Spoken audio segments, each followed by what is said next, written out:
Hello and welcome to Sailing Solo at 70. This is David Fansler. I'm showing you a chart of the course that I took leaving Wilmington, North Carolina, trying to get to Baltimore, Maryland, and then the return. I was gone for almost a week and got absolutely nowhere. The purple lines show the track that I took leaving Wilmington, where I was tacking back and forth and getting nowhere. The red is the return trip, and you can see it was fairly direct. So this, without a doubt, was the worst sailing trip I have ever had, and it's the first of two episodes in trying to get to Baltimore, Maryland, to hand the boat over to my partner, Jeff. This is the story of a boy who in his teens started selling sunfish. In his 30s, he sailed with a friend on his Catalina 27. In his 40s, he bought a Hobie 16, which he sailed every year at the beach for a week. Also in his 40s, he bought a Catalina 27, followed by a Morgan Out Island 41. He sailed the Morgan Out Island for more than 16,000 miles until his 60s when he sold it.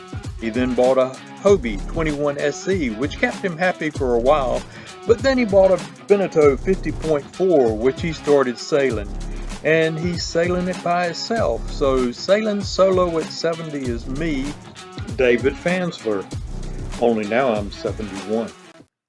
Oops, make that 72. Alrighty then, me and Juliet. There's Juliet. Come on. Come on. That a girl. We're on board the boat and we are getting ready to. I came by to say bye to you. Barely saw you down the hole. Well, enjoyed it. All right. Have a good season. Okay. I think everything's going to go fine. I hope. All right. Safe travels. All right. Thanks, Tom. Enjoyed seeing you. All right.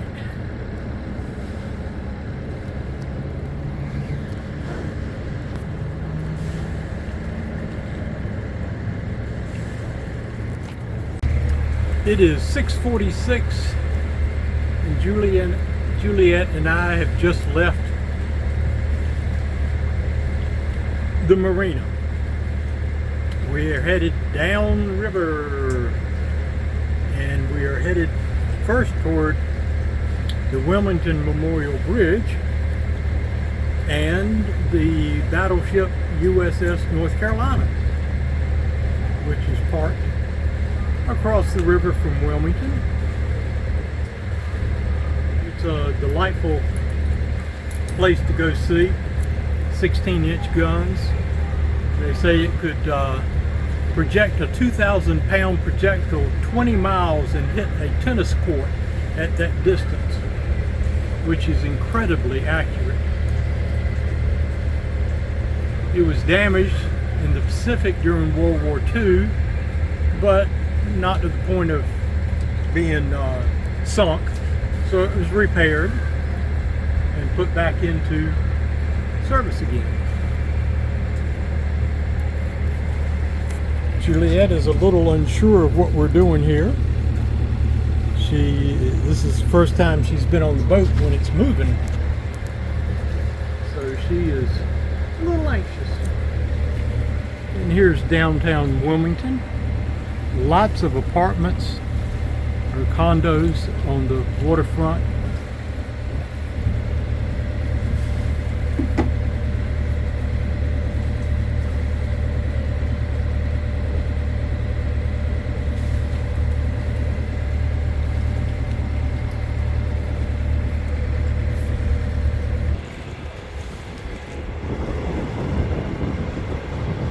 And there's the battleship USS North Carolina.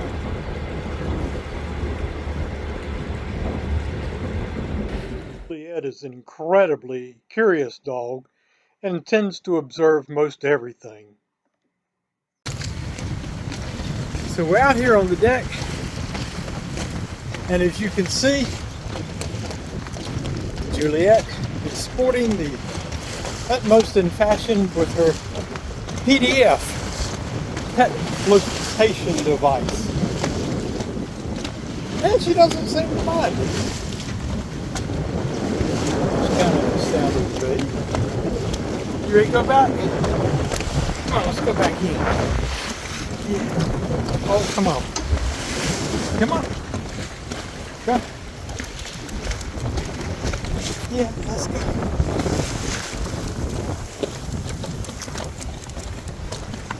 That's a good girl. Go. Go. Go. Go. Get yourself up there. Go. Oh, come on, dear. There you go.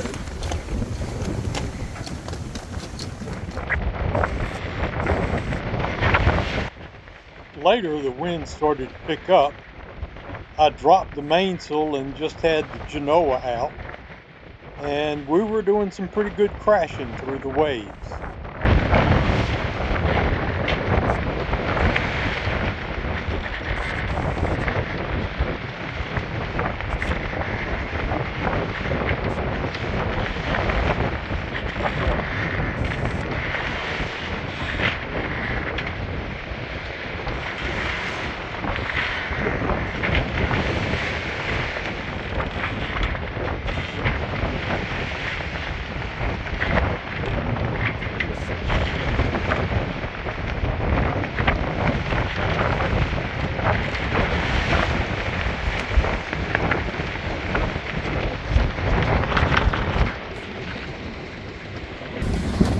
And here's Miss Juliet saying, "What the hell? What the hell? What the hell? What the hell?" It's okay. Yeah. Just got hit by a wave.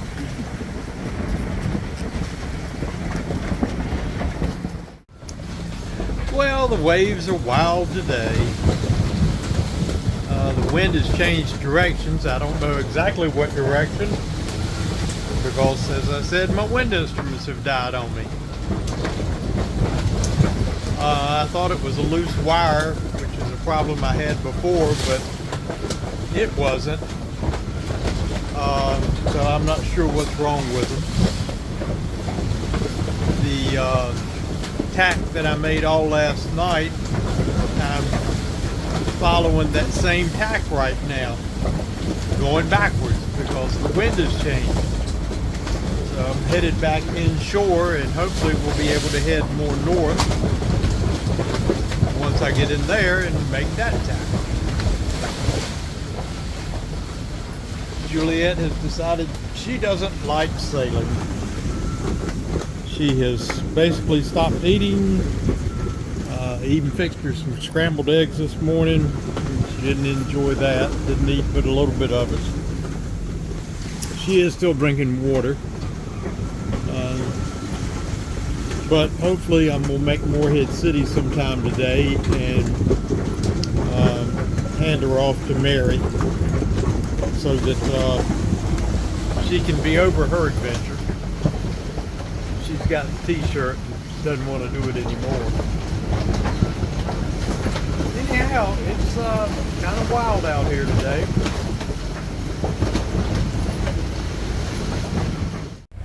Well, like a bad dream, the trip from hell has come true.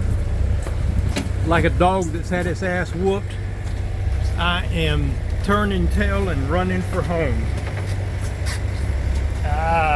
It's just been one dang thing after another. The wind instrument went out and I ended up tacking back and forth on the same line. I couldn't get any forward motion. It was crazy. Juliet, the only thing she'll eat is Angus roast beef. Dog with a taste. The waves, you can see, are still running 8-9 feet, something like that. The wind has calmed down. It's not blowing anything like it was. I am about 6 hours or so from Frying Pan Shoal, which is the entrance to the Cape Fear River. And, we'll call it quits. Both jib lines sheared last night in the wind. The wind must have been blowing 40 plus sustained. It was far more than what I was in coming from Puerto Rico. I fell, or I got thrown from the navigation station again. This time I didn't hit my kidney on the steps, I hit my hip. And it hurts like a son of a gun. So I'm gonna go back to Wilmington and regroup, replace some lines, look for a better weather window than I've got this time, and see what we can do. As I pointed out at the beginning of this episode, I ended up traveling 278 miles, most of it tacking back and forth, which is shown with the purple line on the display, which is a track of the course I took. When I finally gave up after the second jib line snapped, you can see the direct course that I took that's in red. That was only 89 miles to get back home. So it was a heck of a trip.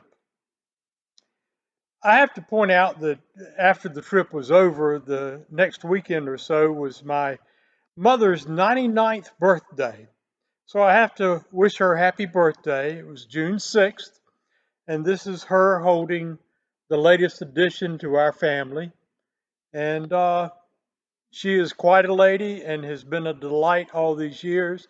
She's still in good health and is doing quite well. So until next time, this is David Fansler signing off from Sailing Solo at 70.